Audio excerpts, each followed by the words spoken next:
Welcome to The Explainer. Today, we're treating company analysis like a biological specimen, literally dissecting it layer by layer to understand its fundamental anatomy.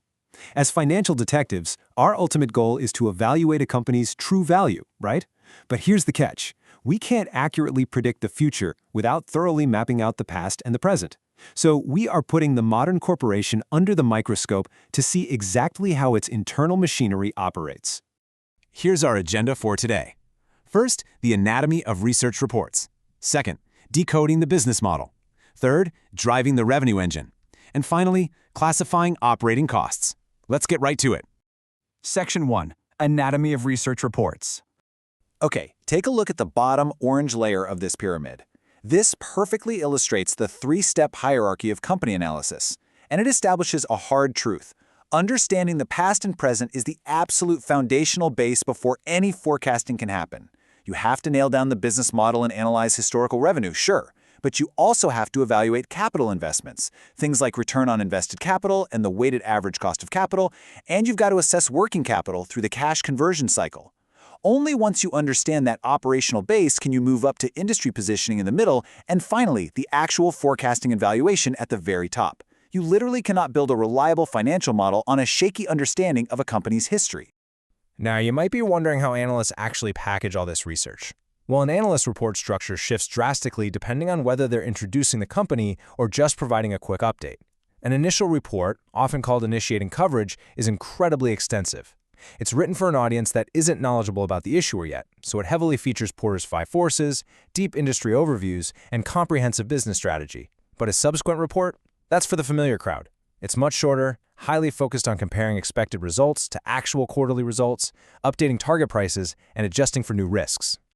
Section 2. Decoding the business model. So stripping away the reporting layer, we uncover the engine itself. Every analyst has to act like an investigative detective and answer these 5 precise questions to define how a company operates. First, what exactly are they selling? Second, who are the customers? Third, what are the sales channels for delivery? Fourth, how are the products priced and paid for? And fifth, what vital supplier or resource relationships are relied upon to make the whole shebang happen? Answering these questions brings the company's operational reality into sharp focus, distinguishing them from their competitors. Let's apply this framework to a real-world example. Warehouse Club, Inc. This is a brilliant, virtuous cycle where low prices drive memberships, which in turn drive massive negotiating leverage with suppliers.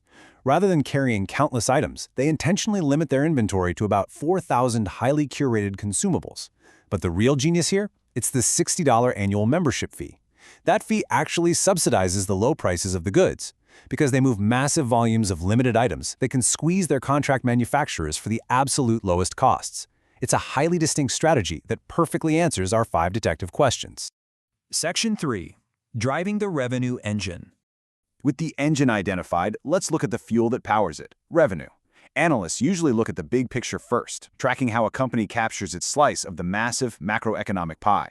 This top-down approach starts high in the sky. Say you're forecasting for an airline. You might look at global GDP growth, total passenger miles flown industry-wide, and then project the specific airline's market share of those total routes. It essentially asks, how big is the total market and what percentage is this specific company going to capture? But then, we flip it. We zoom way into the micromechanics to project the actual units moving off the shelves. This is the bottom-up approach. Here, you aren't looking at GDP. You're looking at granular, company-specific drivers. You calculate projected sales volume and multiply it by the average price per unit. You're looking at active customer accounts, or distinct product lines, or revenues per user. Actually, the best analysts will use both the top-down and the bottom-up approaches to see if their resulting revenue forecasts actually align. It's a great built-in reality check. And here's where it gets really interesting. Nestlé SA is a perfect example of how these micro-drivers impact the bottom line through pricing power. Look at the bottom-up drivers of volume and price here. You're seeing the holy grail of business. Usually, if a company raises prices, volume drops because customers look for cheaper alternatives, right?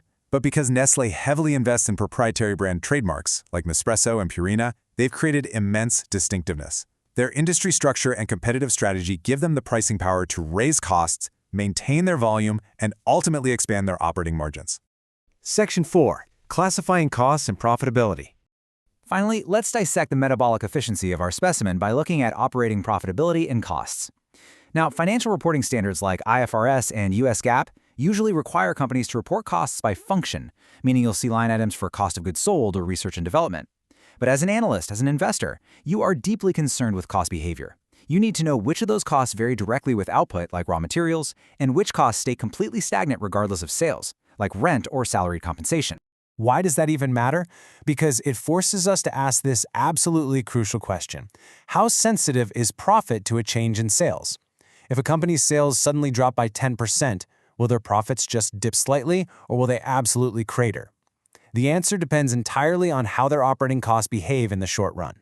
This brings us to a real game changer, the degree of operating leverage, or DOL. Since fixed costs don't budge in the short run, a high DOL means profits skyrocket when sales rise, but they plummet dangerously if sales drop. Think of it like this. If an oil and gas company has massive fixed costs to run their rigs, every barrel of oil sold above that fixed cost threshold is almost pure profit. That's a high degree of operating leverage. But if oil prices tank and sales volumes drop, those fixed rig costs remain exactly the same, which means profitability gets wiped out incredibly fast. By categorizing these costs functionally, analysts step meticulously through the income statement to isolate 3 specific tiers of profitability. Step 1 gives us gross profit. That's subtracting the mostly variable cost of sales to find our raw contribution margin. Step 2 strips away the operating expenses, like marketing and administrative costs, giving us EBITDA, which is a cleaner look at cash-generating capability. Finally, Step 3 removes the fixed non-cash expenses of depreciation and amortization to arrive at true operating profit or EBIT. Each tier peels back another layer of the company's operational efficiency. As we wrap up this explainer, I want to leave you with a final thought to test your own inner financial detective.